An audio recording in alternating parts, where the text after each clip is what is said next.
Donald Trump रहस्यम राष्ट्रपति। मैं ओम प्रकाश चौहान खबरों की रेखाएं देख समीक्षा करता हूं। ट्रंप साहब के क्रोध की झलक एक तब देखने को मिली जब वह अपना पहला कार्यकाल समाप्त कर दूसरी बार मैदान में बाइडेन के सामने चुनाव लड़ने उतरे और वह चुनाव हार गए। इस चुनाव को वह अस्वीकार करते हुए अड़े रहे, डटे रहे कि राष्ट्रपति वही रहेंगे और बनेंगे। जब बात आगे बढ़ी तो अमेरिका के संविधान और सेनेट के द्वारा उन्हें समझाया गया कि जो व्यक्ति चुनाव हार जाता है वह राष्ट्रपति नहीं बन सकता। यह सुनते ही वह बौखला गए और क्रोधित होते हुए उन्होंने अपने समर्थकों को आह्वान किया कि वह अपनी एकता और शक्ति को दिखाते हुए व्हाइट हाउस के अंदर घुस जाएं। उनके आदेश को मानते हुए उनके समर्थक तोड़ फोड़ करते हुए व्हाइट हाउस के अंदर घुस गए, जिन्हें वहां के सुरक्षा कर्मियों ने बल प्रयोग कर खदेड़ा। अब दूसरी बार जब वह अमेरिका के राष्ट्रपति बने तो अपने शपथ समारोह को एक सर्कस की भांति पेश किया गया, जो इससे पहले ऐसा किसी भी राष्ट्रपति के लिए नहीं किया गया था, जिसमें भारत के प्रधानमंत्री नरेंद्र मोदी को निमंत्रण नहीं भेजा गया, जबकि वह उनके मित्र भी थे। यह सीधे सीधे भारत का अपमान और उन दोनों की मित्रता का भी था। पर चलो, यह बात आई गई हो गई। इसके बाद तो उन्होंने दुनिया में ऐसी हलचल मचा डाली, चाहे वह इजराइल हमास ईरान युद्ध हो, जिसमें उन्होंने इजराइल का समर्थन करते हुए ईरान के परमाणु ठिकानों को नष्ट करने के लिए हमला किया, और दूसरी ओर यह ऐलान किया गया कि फिलिस्तीनी और हमास का गोलान क्षेत्र जो खाली है उसे वह अपने कब्जे में लेगा, जिसे वह नए शहर के रूप में आधुनिक तरीके से बसाएगा। यह भी अंतर्राष्ट्रीय कानून के खिलाफ ही है कि कोई किसी के देश को अपने हिसाब से बनाए और बसाए। तीसरा, रूस यूक्रेन युद्ध में वह यूक्रेन का समर्थन करते करते एकाएक पलट गए और उन्होंने यूक्रेन के राष्ट्रपति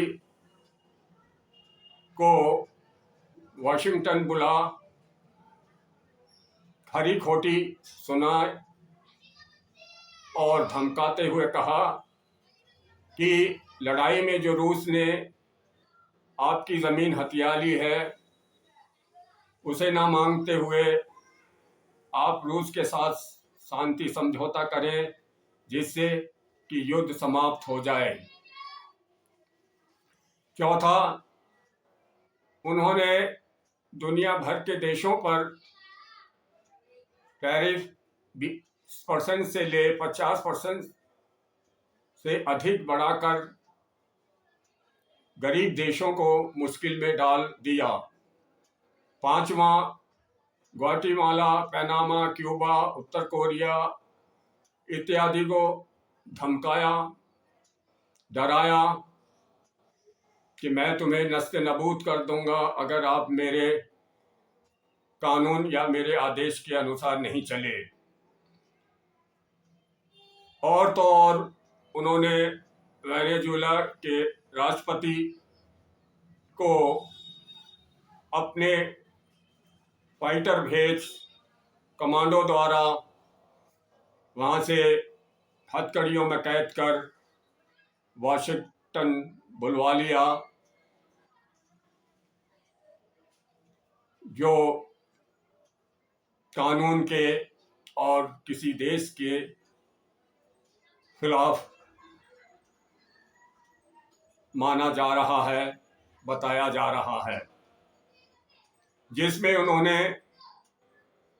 अपने को वहाँ का कार्यवाहक राष्ट्रपति भी घोषित कर दिया, जो आज तक कभी किसी देश के द्वारा ऐसा नहीं किया गया। और ग्रीनलैंड को बता दिया गया है, डेनमार्क को, कि वह हमें हर हाल में चाहिए, चाहे राजी राजी, नहीं तो हम गैर राजी भी उसे लेकर रहेंगे और वहाँ हम अपना देश नए सिरे से बसाना चाहते हैं। हमारे जो अमीर नागरिक हैं वह वहाँ आरामदायक तरीके से रहेंगे। हमें गरीब अपने नागरिकों या दुनिया के लोगों की कतई चिंता नहीं है। इसके बाद एक उनका दिमाग ने फिर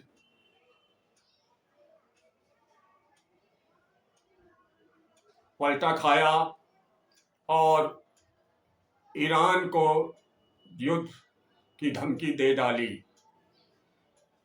युद्ध होते होते इसलिए रुक गया कि वह कह रहे हैं कि ईरान की ओर से संदेश आया है कि वह अमेरिका से बात करना चाहता है। इधर नई दिल्ली में नए नियुक्त हुए अमेरिका के राजदूत ने कहा है कि अमेरिका के लिए भारत से जरूरी और कोई देश नहीं है। क्या इस पर विश्वास कर लिया जाए ट्रंप साहब की राजदूत की बात पर या ट्रंप साहब की बात पर, जो अनेक बार भारत के खिलाफ जहर उगल चुके हैं, भारत का एक तरह से वह अपमान भी कर चुके हैं और अपने तरीके से उन्होंने जो भी हम पर लगाया वह भी एक तरह से मेल नहीं खाता भारत और अमेरिका की मित्रता को देखते हुए।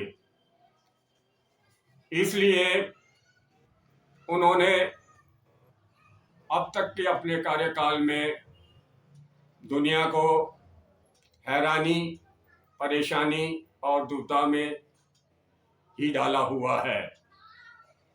हो सकता है कल ना जाने वह कौन सा फरमान जारी कर दें जिससे दुनिया आबाद कम और बर्बाद ज़्यादा होती दिखाई दे रही है।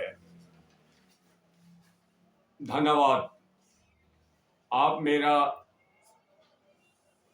चैनल सब्सक्राइब और वीडियो लाइक करें तो बेहतर होगा।